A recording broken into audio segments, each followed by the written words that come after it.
গর্ভাবস্থায় একজন মায়ের বিশেষ যত্ন নেওয়া প্রয়োজন।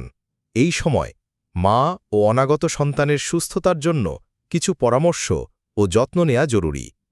গর্ভাবস্থায় মায়ের শারীরিক ও মানসিক স্বাস্থ্যের দিকে খেয়াল রাখতে হবে।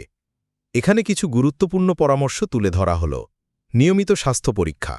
গর্ভাবস্থায় কমপক্ষে 4 বার স্বাস্থ্য পরীক্ষার জন্য চিকিৎসকের পরামর্শ নিতে হবে। পর্যাপ্ত বিশ্রাম। গর্ভাবস্থায় পর্যাপ্ত বিশ্রাম ও ঘুম খুব জরুরি। স্বাস্থ্যকর খাবার। গর্ভবতী মায়ের জন্য পুষ্টিকর খাবার গ্রহণ করা আবশ্যক। ফল, সবজি, শস্য, আমিষ এবং দুগ্ধজাত খাবার খাদ্য তালিকায় যোগ করতে হবে। পর্যাপ্ত জলপান। গর্ভাবস্থায় শরীরের স্বাভাবিক কার্যক্রম বজায় রাখতে পর্যাপ্ত পরিমাণে জলপান করা উচিত। মানসিক চাপ কমানো। গর্ভাবস্থায় মানসিক চাপ কমানোর জন্য হাসিখুশি থাকা ও হালকা ব্যায়াম করা উচিত। ধূমপান ও মদ্যপান পরিহার করা।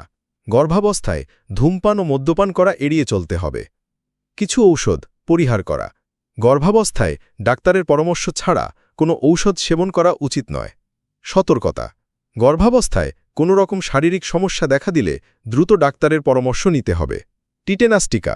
গর্ভাবস্থায় টিটেনাস টিকা নেওয়া আবশ্যক, যা মা ও শিশু উভয়কেই বিভিন্ন রোগ থেকে রক্ষা করে।